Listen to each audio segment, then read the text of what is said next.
So what can a partnership with WISH do for you?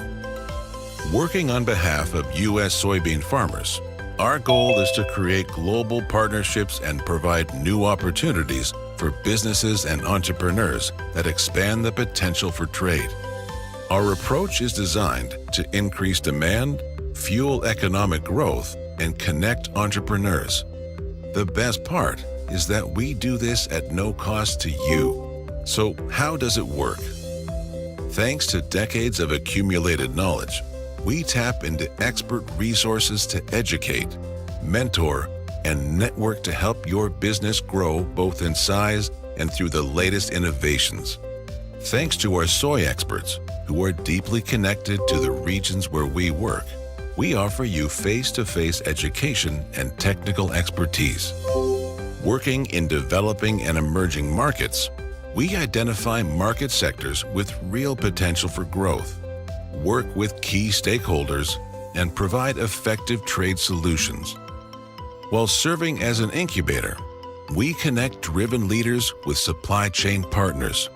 We help you network for strategic partnerships and create opportunities to launch a new product or service. And our go-to market strategists offer a localized approach, the right resources, the right expertise, and the right systems for better nutrition and improved food security in your market. At WISH, our greatest strength is our ability to facilitate strategic partnerships throughout the world to promote the benefits of soy. WISH and the American Soybean Association have the vision and the voice to continue to build awareness, create partnerships, and drive change for a healthier world.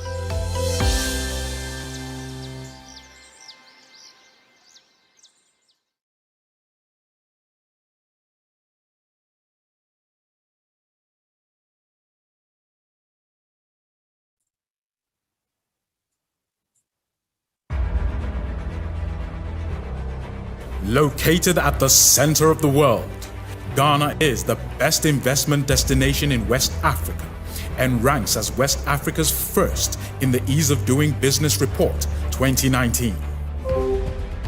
It was projected as one of the fastest growing economies in the world, with a growth rate of 6.8% in 2019, and has been declared as Africa's new bright spot after being ranked 4th in the world and 1st in Africa in the 2019 Global Retail Development Index.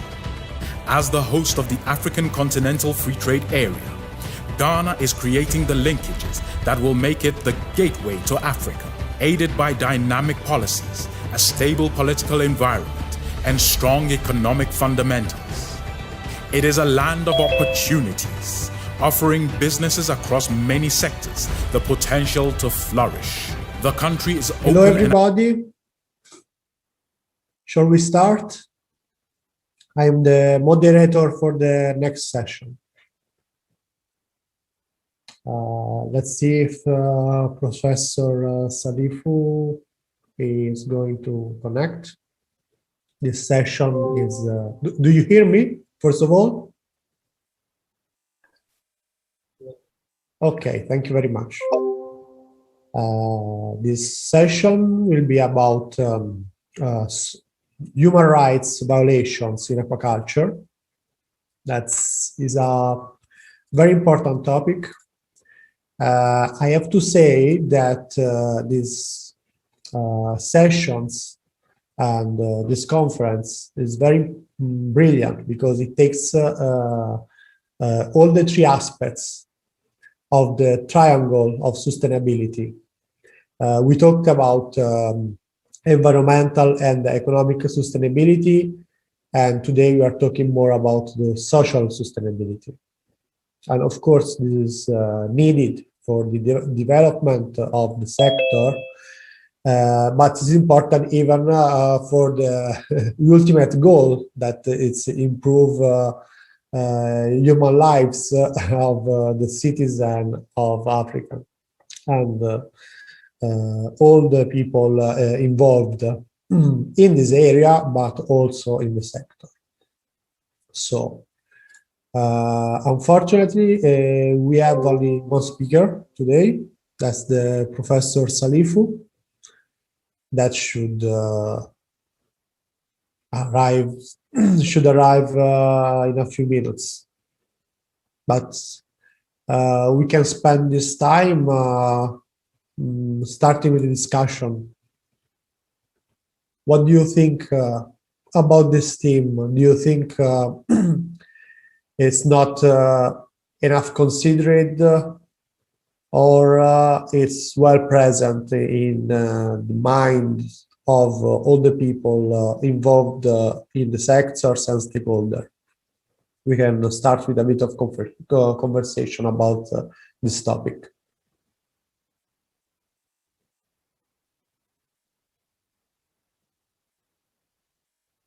Does anyone have a comment about what I said?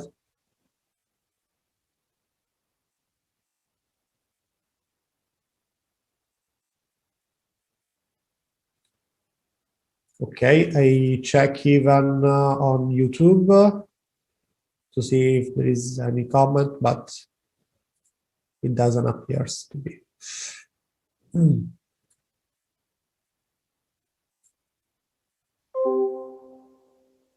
Of course, you can use the chat as well if you don't know. Okay.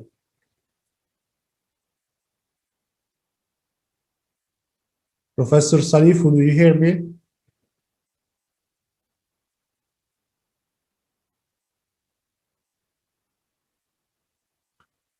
Not yet.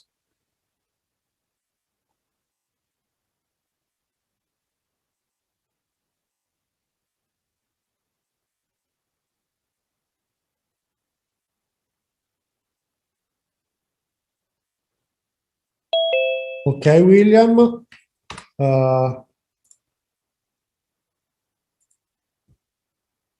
Okay.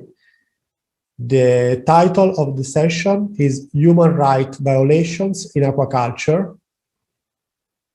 And the main speaker will be Professor Ebi Salifu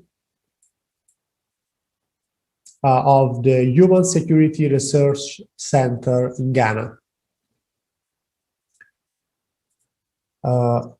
Of course, I'm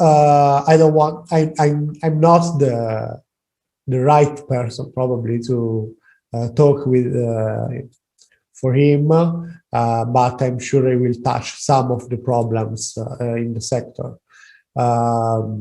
Most of them are related to the way to improve the representation of all the people involved, particularly the workers, indigenous people, and women employed in the sectors. Some of the problems, of course, are child labor and the safety and the health protection of workers. That can happen to be one of the main issues. This is especially true in the fisheries. And this is why fishery is also very harsh when we talk about the child labor. In aquaculture, we generally have a better situation because the environment of work, the working environment is more controlled. But of course, accidents can happen even in a farm, and this becomes very important. Another, for example, kind of problems related to working conditions is when you process the fish.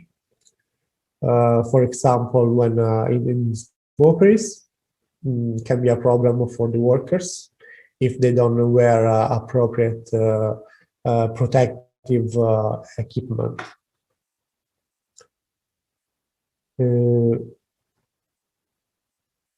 Okay, Williams says that many years ago, World Fish Center Malcolm Berridge produced a very good review and publication on developing aquaculture, refugee and transit camps. Let's see if he finds the link at the moment.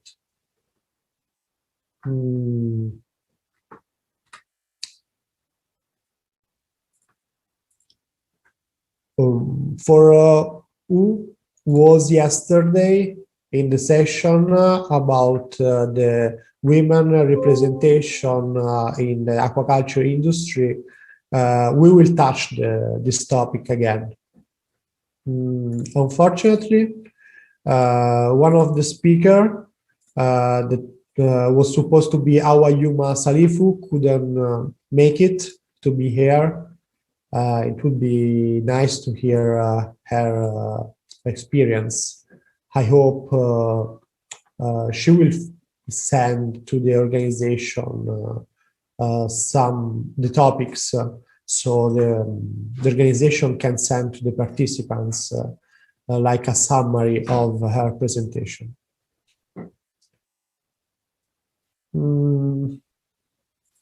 William, do you want to add something?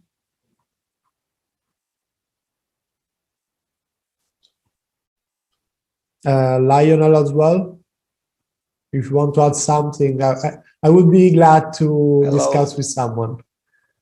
Hello, can you hear me? Yes. Hello, good afternoon, Carlo. Thank you very much for the really interesting session. And I don't think there's much I can really add, but I think perhaps maybe to say in the context of what you mentioned, child labor, human rights, that there is quite a big literature in South Asia on this, as you're very aware, in aquaculture and fisheries, going back a number of years now. And I think in not so much in an African context, the same literature and the same amount. And the issues in South Asia, of course, still haven't been resolved really, but there have been many moves from them, including big companies. And I think he's being misled by the topic I have. He doesn't know that I'll touch on the same issues. Sorry, excuse me? We have Professor Salifu here. Maybe I should stop talking then, and then please, Professor, you talk. Please go ahead. Okay, good afternoon. Am I online? Everybody see me? I don't see you, but I can hear you. I see the presentation. Okay, all right. Maybe maybe that's why. Okay, so thank you very much. I come here with felicitations from the Human Security Research Center. I'm going to be doing this presentation with our director, who is Larry Bevlolate, and myself, I'm Abdullahi Salifu. Yes, I can see that the title, Climate Change and Aquaculture Human Security Implications, might look like it doesn't address the session's theme, but maybe I'll just tell you to be patient. And by the time I finish the presentation, you will see that I will have addressed those issues. For us at the Human Security Center, we think that climate change in relation to what is happening right now in our country is very key. And therefore, every opportunity that we have to highlight those before. So please, you have to excuse me, but the topic and the theme of the today's session or this afternoon session will still be met. So basically, this one responded. Professor Salifu, I think the misunderstanding happened even because one of the speakers couldn't make it. Okay. So we will focus on, of course, on your presentation.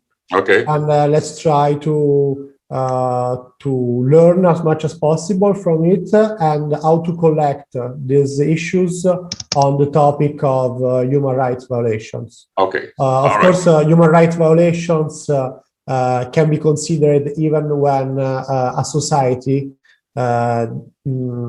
face climate change and climate problems, and it doesn't protect the health and the security of the population. Okay. Please go ahead. Thank you. Yeah, so my presentation outline is as follows. There will be a short introduction, then I'll be looking at issues of climate change in relation to fisheries.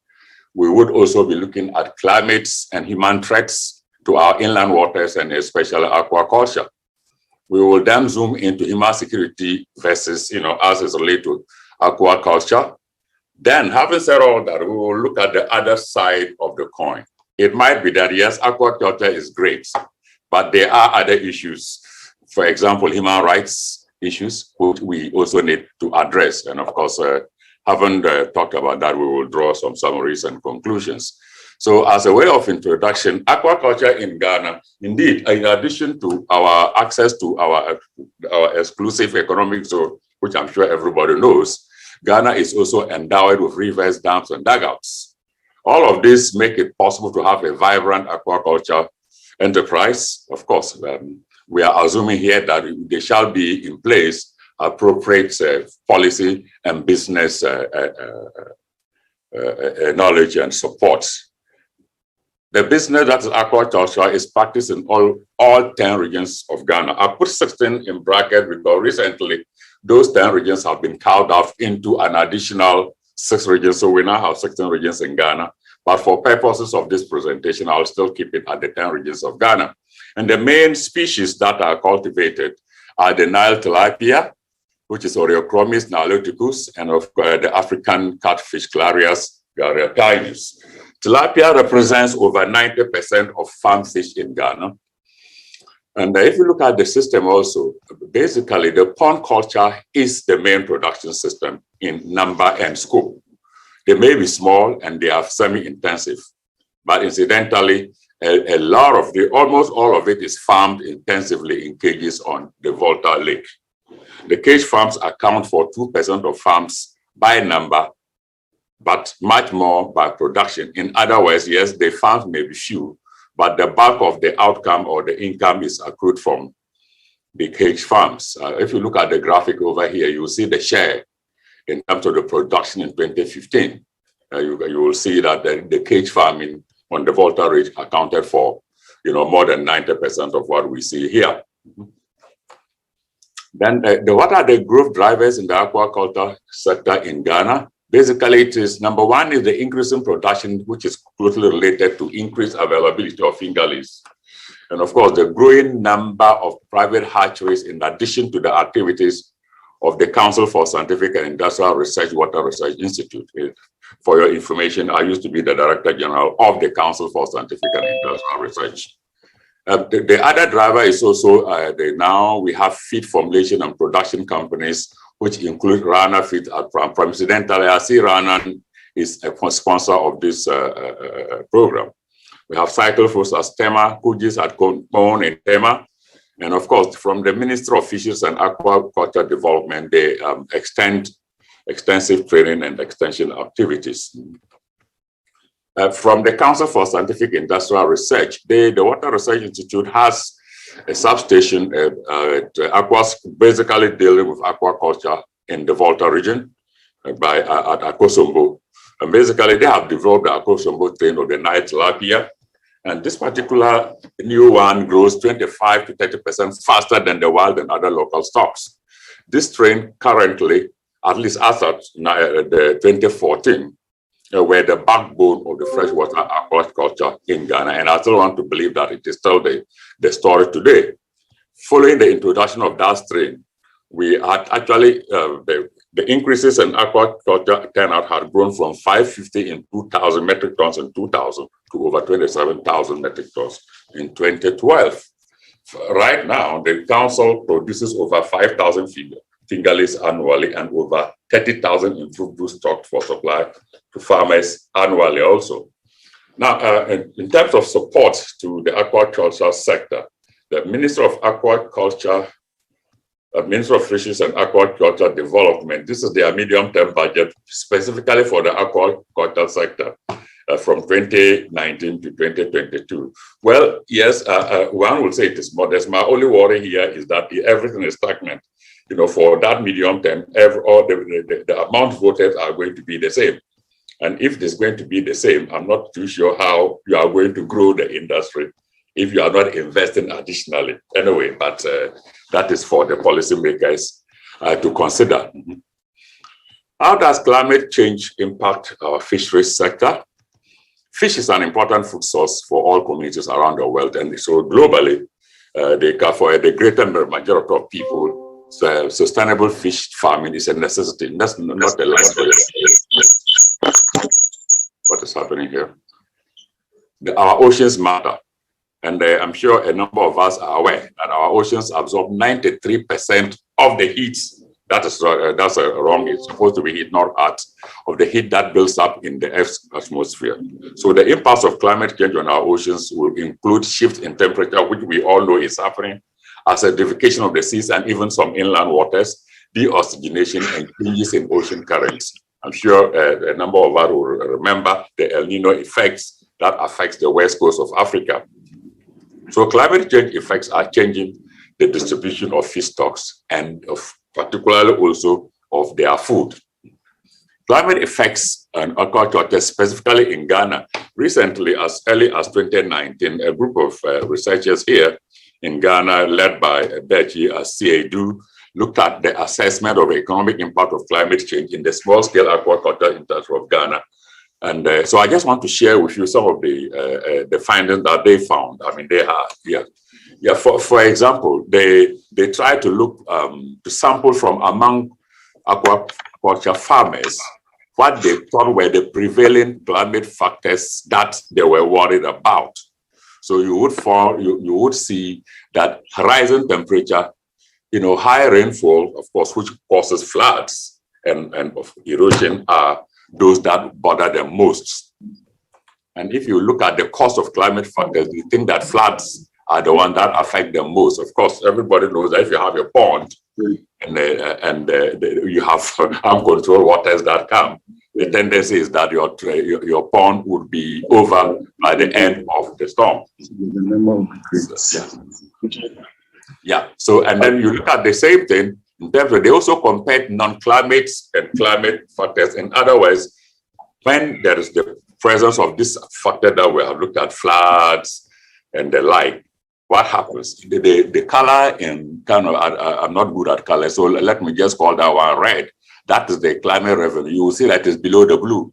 So in the absence of climate problems, they tend to make kind of more money than if they are impacted by the effects of climate. So let's look at the issues of climate change. Sorry, Professor. Yes. Could you please go back to the graph? This one?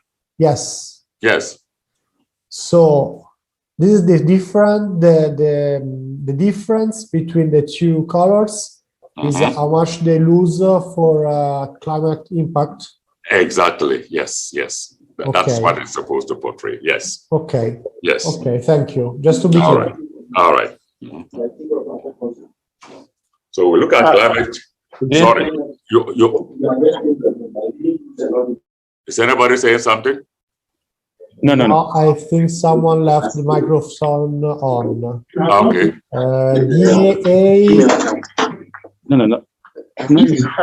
It would log me out. Okay, so climate change and human threats. Let's look at how. Oh, the person talking is a bit loud for me. Can you identify that person and let him mute his mic if he can't? Yeah. Anyway, so climate change and human threats, effects on our inland waters and aquaculture. Climate threats to our inland waters, most inland waters are also impacted by alteration to the water regimes. In extreme cases, we have seen whole lakes and waterways disappear. In Africa, Lake Chad is a typical example. In Ghana here, River Oti, for those of you who know the extent of River Oti to the Yende area, as we enter Yende, you will hardly see River Oti anymore. So these are some of the issues. This happened because of reduced precipitation and high rates of evaporation. Of course, surface runoff and which erodes soils and therefore creates new waterways for the waters to escape also are a problem. But the bigger one today in Ghana is the human threats, which is related to illegal mining. Just look at some of the effects. Very recently, as early as this month, on the 10th, there was this reportage that babies being born in the Awin area are now being born without eyes, nose, ears due to those illegal mining activities, which is popularly called galamsey. Indeed, medical staff in that health center did indicate that they were recording a higher number of newborn babies without some vital body parts due to the activities of illegal mining, popularly, like I said, known as galamsey. Indeed, the report continued to say that the midwife said that they, of course, the polluted waters, unfortunately, are their sources of drinking water. He also, therefore, also appealed to the traditional areas in those areas to see what they could do, to increase the fight against illegal mining, to enable their pregnant women to give birth to healthy children. Unfortunately, incidentally, that area is also a high cocoa growing area. And we don't think we want a situation where the quality of Ghana's cocoa would be in question just because of this unbridled illegal mining activities, which is also might be introducing heavy metals into the system. Again, if you look at from the Water Research Institute, recently I went asking about the recent work on the water qualities in our inland waters. All of those at the bottom are our rivers, almost across the entire country. If you can't see the names of the rivers very well, don't bother about it, but just look at the graph. Look between the broken line, the two broken lines, or consider the three broken lines, where the middle, the 50% area, there is giving us the divide between bad and good water. The very top is good quality water. The next one is fairly good quality water. And the middle there is class 3, which is poor quality water, and the bottom is highly polluted water, class 4. You watch carefully, almost all of our rivers now are falling in the category of class 3, which are of poor water quality. Obviously, inland aquaculture that would use ponds and inland waters cannot survive with this kind of quality of water. Indeed, at the white water at Nabago and Yape, as even they are completely out because they are falling into class 4. So this is the situation of the quality of our inland waters today, not necessarily due to climate change, but more especially due to the illegal activities of human beings, those guys who are involved in illegal mining.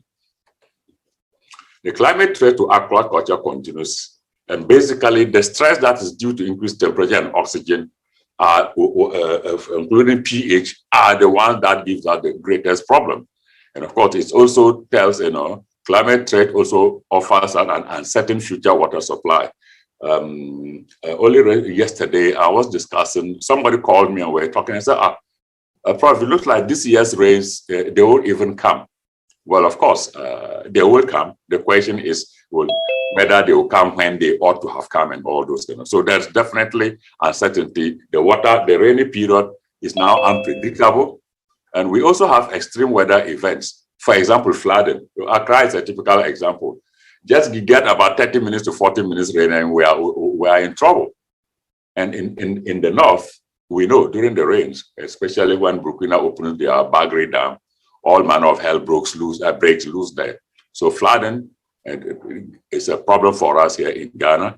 And then the increased frequency of disease and toxic materials are also due to, can also be attributed to the threats from climate change to aquaculture. For example, the decline in aquaculture production from 76,630 metric tons in 2018 to 52,360 metric tons in 2019 was mainly attributed to mortality caused by infectious spleen and kidney necrosis in cage farms on the Volta Lake. Now, human security. And I put food security here in bracket because honestly, if you have to look at human security from the context of aquaculture, which is also addressing food and nutrition needs, you might want to say that you might want to highlight the fact that food security is a subset of human security. So What about that? So the relationship between these two are born on the realization that human rights to adequate food as fundamental right. So you see, so if you say we have a right to adequate food, which is a human right, and then human security also deals with the holistic consideration of everything human. One would want to say that yes, food security more or less, though not synonymous, but it's a major subset of addressing human security. So human security adopts an approach that is people-centered, comprehensive, context-specific, and of course, it also prevention related or oriented to address the avalanche, the numerous problems or risks that threaten and undermine the resilience of communities and societies. Yeah, there are some possible types of human security threats. And the one that I've highlighted in dark red is the one that will be related to human security. For example, related to this presentation. Economic security, the examples of the main threats are persistent poverty and, of course, unemployment. And if you look at the aquaculture sector, if we develop it, we are going to increase employment and thereby reduce poverty. If you look at food security, if we adopt or develop the aquaculture sector, we're going to reduce hunger. We are also going to impact farming positively, you understand? And then health security, deadly infectious diseases, malnutrition. You remember what fish provides, and therefore is a major candidate for alleviating malnutrition. Environmental security. You know, aqua farming also has its other side, I will come to see later. For example, environmental degradation and pollution. And as far as this one are true in relation to environmental security, human security is ultimately affected. This personal and community political security fine, but in relation to a connection with this presentation, they are not highlighted.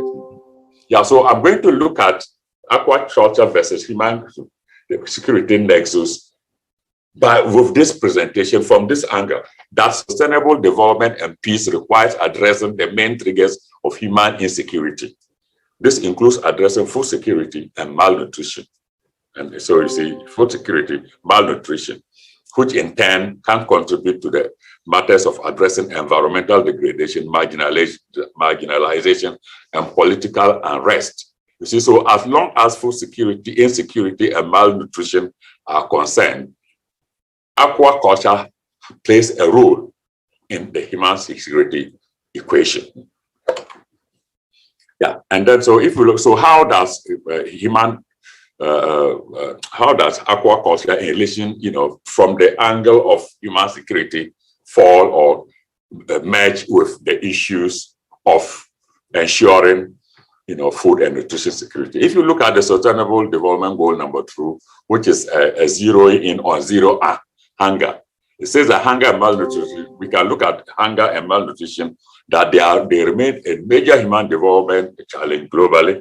And if you look at the capture fish sector in Ghana, unfortunately, it's been declining, apparently attaining a low-level equilibrium. This definitely will, give us very little comfort for economic development.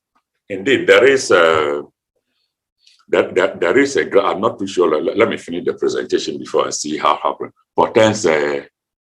So if you look at from that angle, sustainable aquaculture will and can bridge the fish gap and holds the key to food security.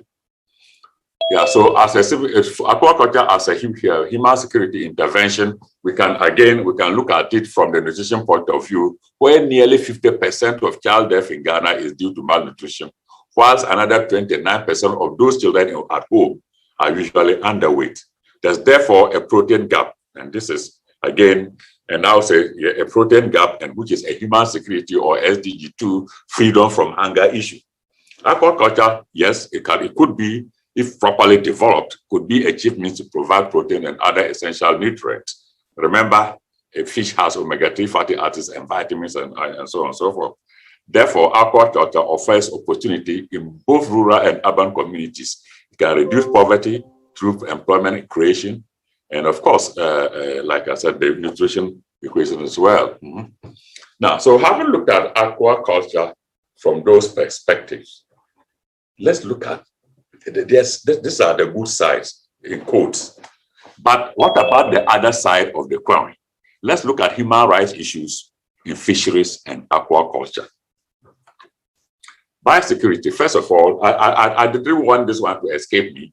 That is why I put it as a first slide for us to know that this is one other side of aquaculture, and that it could be and can be the cause of introduction of non-native species from one area to another if biosecurity measures are not properly enforced. For example, currently there are here in Ghana adulterated strains of tilapia, and that is a gift mean that genetically improved farmed tilapia in Ghana, and this has been brought from China and some Asian countries. So right now, it's the tilapia that aquaculture practitioners are farming. I'm sure they will allude to this. We have that clearly. I remember when I was still Director General of CSIR, we had issues with that. We did a lot of sampling from the Water Research Institute, and we are very confident of this mix or adulterated strains of tilapia here in Ghana. Of course, there are also risks of escapees of aquatic organisms when pond effluents are drained away. And this is very, very, very key. And because we need a lot of training and a lot of sensitization for aquaculture, especially those who operate ponds, to be mindful of this potential biosecurity risk. Of course, this can be controlled by the use of filters, but the question is, does everyone know that? Hopefully, the Minister of Fisheries and Aquaculture Development trains practitioners in appropriate aquaculture farm management. Human rights violations, let's look at it in aquaculture, but from a global perspective. I recall that in 2012, the Bloomberg Business Week reported forced labor aboard a South Korean flag. So it is just clear. I think the gentleman who spoke before I started was talking about the abundance of literature in Asia, which is very, very true. This is one such information. And then it was found, they found out that fishermen on those were forced to work up to 30-hour shifts in deplorable conditions and subjected to physical and sexual abuse. Similarly, in the 2014-2015 investigation by The Guardian, the Associated Press, and the New York Times, they further revealed evidence of human trafficking, forced labor, and a whole other things in the seafood operations. Yeah, so human rights violations, therefore, are a truism in the fisheries and aquaculture sector. What are the abuses?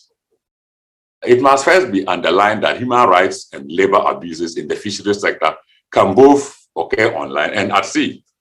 The worst forms of violations are often in the seafood industry, as I noted in the previous slide, using mostly migrant workers. Of course, when labor is scarce domestically, operators will often resort to the use of migrant workers. And because migrant workers often also find themselves isolated by a language barrier and without advocates, they are very vulnerable to labor abuse and trafficking. If you read some of the ILO reports, you can get this one. Yeah. What about, so then that's globally a global view. Let's look at what in Africa we are doing. The African Union, has commenced some actions on human rights violations. So the Union, they knows the role of the fisheries and aquaculture sectors and what they do in terms of other things, nutrition, apart from, in addition to other things, contributes to our food and nutrition and food security. They promote livelihood, it promotes employment, or it gives employment, and of course, in addition, it also adds to conservation and biodiversity.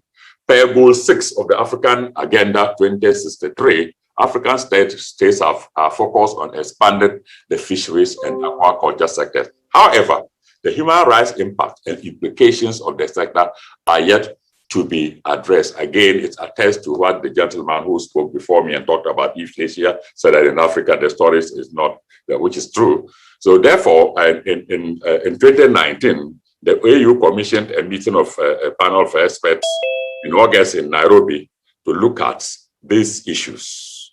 And what did they came out with 10-point key messages, but I just picked three. The three because I thought they were kind of akin and related to the topic of issues of human rights abuses. So realization of fundamental human rights, such as the right to food and to an adequate standard of living of fisheries workers in Africa. Again, they also state one of the key messages is also that states have human rights obligations. And of course, this is according to the international human rights law. It states that the state is the primary duty bearer and they are required to respect, protect, and fulfill human rights. And it's not only the states. Aquaculture is not done in the void. Aquaculture and fishery, there are people who run them as companies. And so the companies must also have some obligations. And therefore, their human rights impacts must be based on the guiding principles on business and human rights, companies, and so on and so forth. So again, what this means is that companies must, of necessity, ensure that they include appropriate human rights practices in their workplaces. From time to time, they must also conduct human rights impact assessment of their operations and engage with right holders, such as those workers or communities or consumers who are negatively affected by their operations. In Ghana here, in 2020, only last year, yes. How long do you think you need to finish your presentation? Because I'd like to discuss with you and with the other... 3 minutes. Okay. Okay. Yeah. In Ghana, 2020 study by the Environmental Justice Foundation, they did a study, and that study was to look at the issues of human rights abuses in the fisheries sector, and then they found that the major findings and recommendations were related to allegations of potential human rights abuses and labor violations that affect workers on board Ghana flag trawl fleets. And there were also testimonies of crew members and fisheries observers which confirmed widespread and destructive illegal fishing practices. The findings also suggest that Ghana may be failing to guarantee the basic human rights of workers as per the International Convention on Economic, Social, and Cultural Rights of 1996. Yeah, so in summary, what have I been saying in relation to the climate change, for aquaculture, and so on and so forth? Fish catch in the coastal area of Accra, for example, significantly has dwindled over the last decade as average sea temperature has risen steadily. This phenomenon is typified by the catch of Sardinella species, which is a climate-sensitive one, which decreased by 75% between 1992 and 2010. This is climate change at play, and whose other parameters affect our inland captured and farmed fish enterprise as well. And it's continue with our summary. The decreasing fish stock from marine and inland sources, including aquaculture, they portend dire food and nutrition security, which in turn translate into the larger human security concern. Aquaculture has an immense potential in addressing such food and nutrition security. It will also create employment and hunger and spur economic growth. So government must, of necessity, through its Ministry of Fish, that I'm talking about Ghana here, through its Ministry of Food and Fisheries, Aquaculture Development, must be a major facilitator in growing aquaculture. The last one, national governments may have the primary duty to protect human rights, but it's also urgent that capture fish and aquaculture companies take responsibility to respect human rights in their operations. This will be in keeping with the United Nations Human Rights Council of 2011 that stipulates, which has all its stipulations in the guiding principle on business and human rights. The African Union, fortunately, has recognized this, and they have accordingly commenced some actions. Let's hope that they will continue with that one, and so that we will have a viable aquaculture industry in Ghana. And I end the presentation with compliments from the Human Security Research Center And thank you very much for your attention. Thank you, Professor. It was brilliant. Thank you. At the end, we saw as many aspects are connected. The climate, it's connected to the health of children, and this is connected to the representativeness of women communities. So this is very interesting. And at the end, I think we managed to focus on the topics presented by myself at the beginning of the presentation. Now I want to focus a bit on the links that our colleagues are sharing. Important documents from Lionel Dabadie, rebuilding livelihoods through aquaculture in conflict affecting Northeast Nigeria. And another link about how fish farming is combating Kenya's sex for fish trade.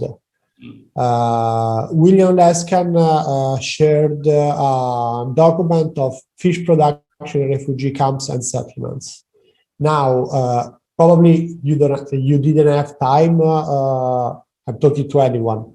You didn't have time to read the documents. I didn't, because I was listening to the professor.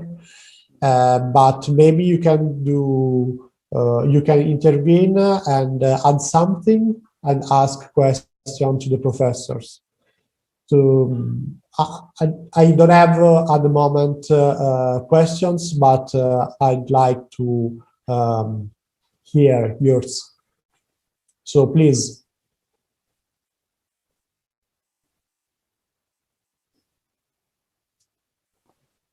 Yeah.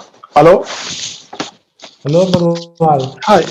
Yeah, I just want to ask the professor. It's a very interesting presentation from the professor, well elaborated. I just want to ask, where does the professor situate the right for decent living in human rights abuse in aquaculture management?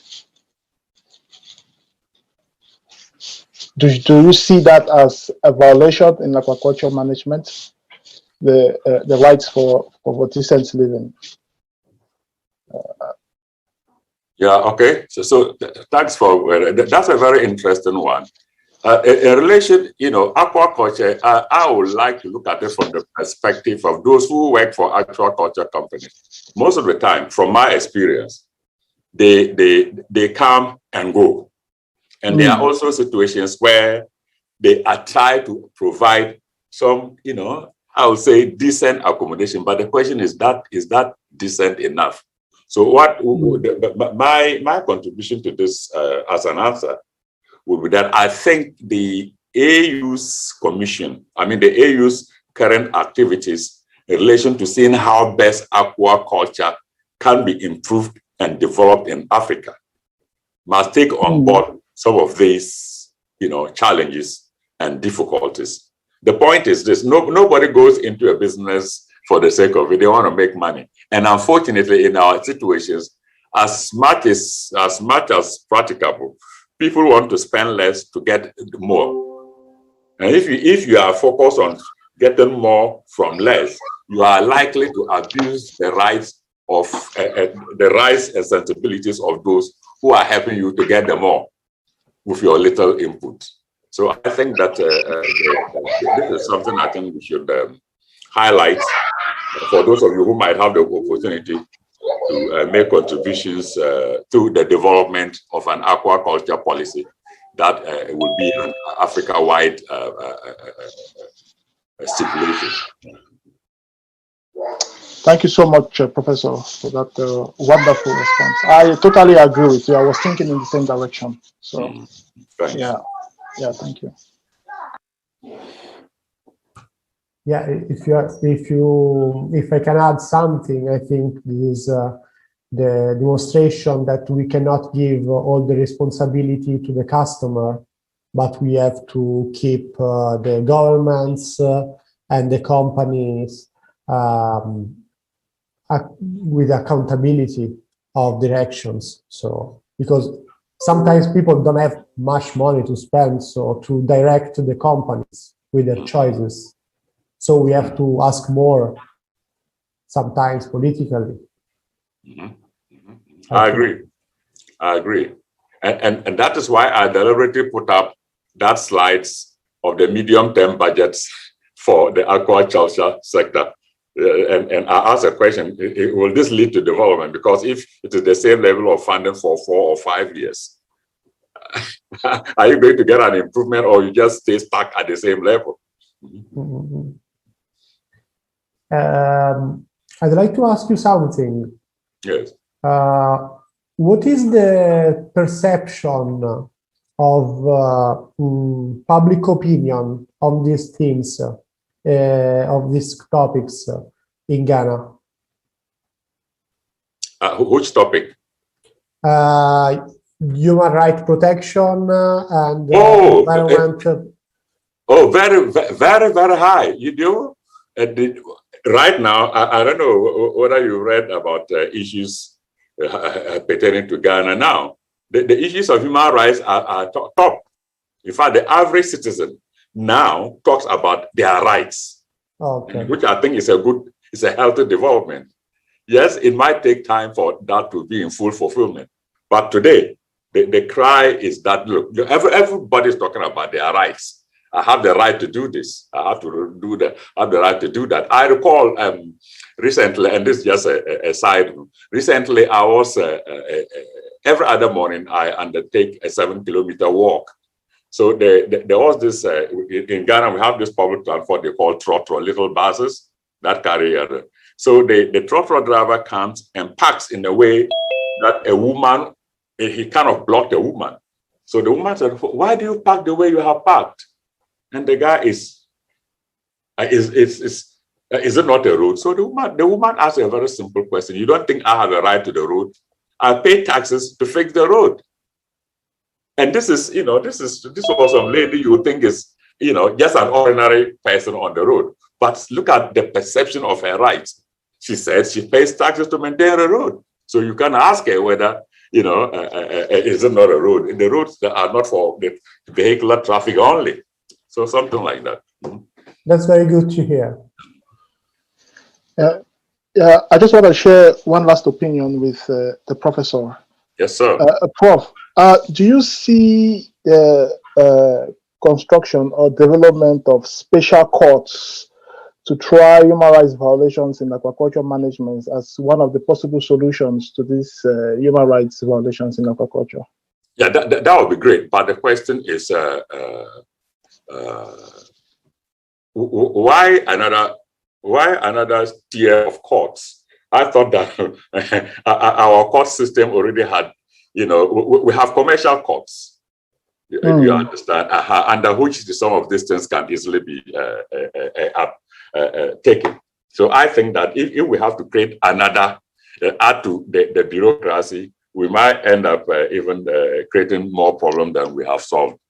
Yeah, so I think that we can look at it from the current configuration of the court system and then find out at what level, those should be tried. But I do agree with you that, yes, if you really want to emphasize its development, you must have, people must pay penalties. Yes. One way or the other, yes. And there need to be somebody who clearly assesses what these penalties are. And try to differentiate what is human rights from other institutions and other disciplines from what is actually human rights violations in aquaculture and fisheries management. Absolutely. So I think that specialization is also very important. But of course, we might look at that from a future perspective. Thanks. Yeah, I agree. Thank you so much, sir. Yes, sir. Bye. Okay, do we have other questions? If not, if we don't have other questions, I want to read a message from Belinda Aguirre, or if she wants to say by herself. Yeah, moderator, thank you so much. Okay. Can I come in? Yeah, of course. Okay, thank you so much for this brilliant moderation. My own is not a question per se, but it's just like a commendation and a submission to Prof.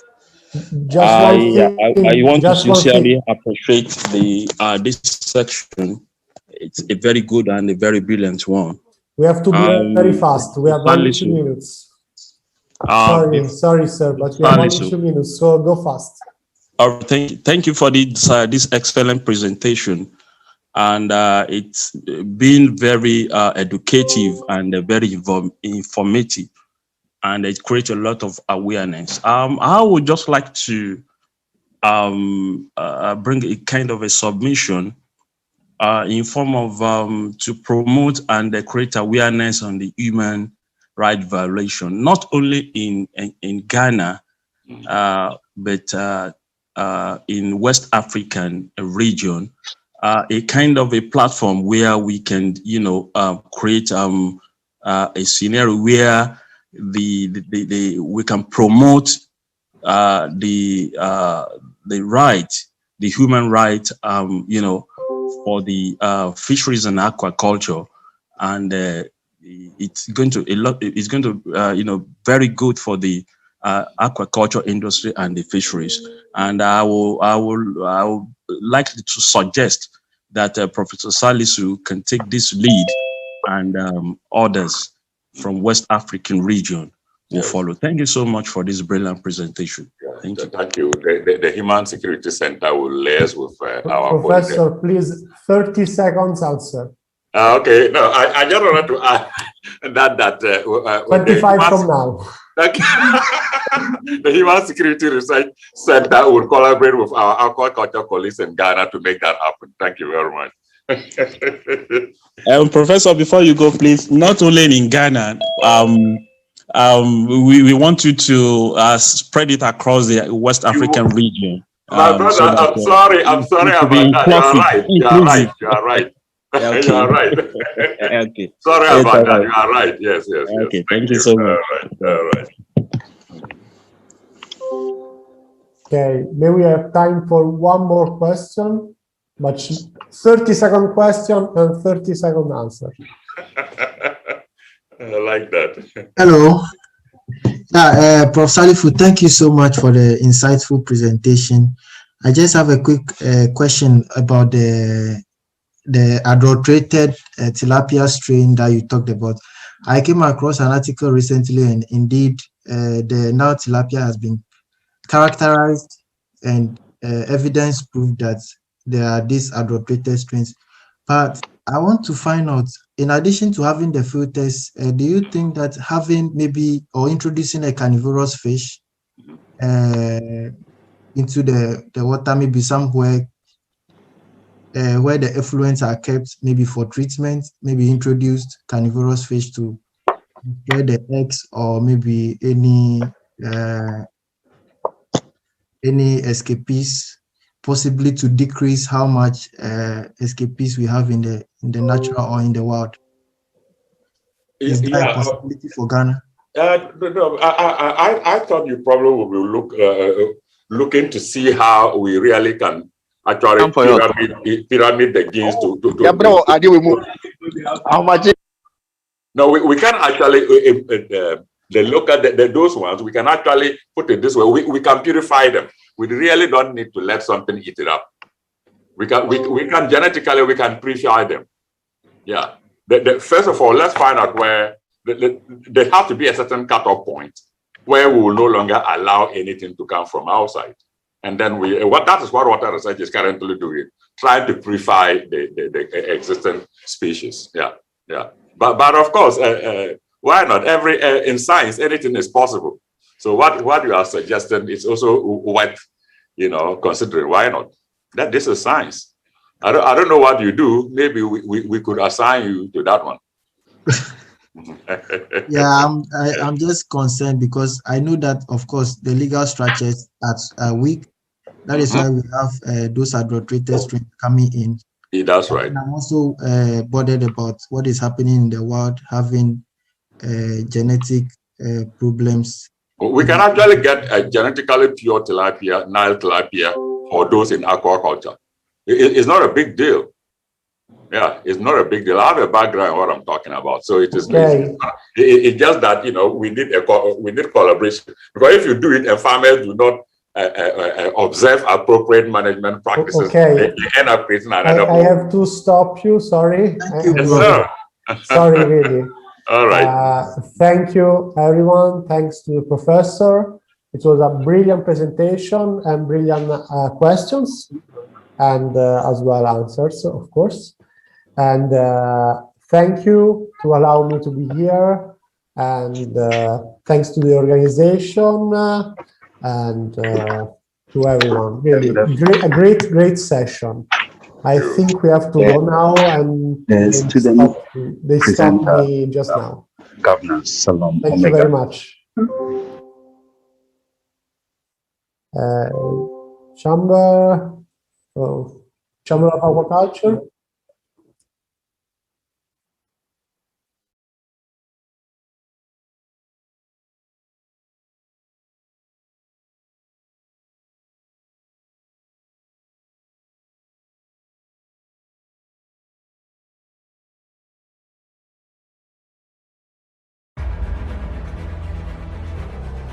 Located at the center of the world, Ghana is the best investment destination in West Africa and ranks as West Africa's first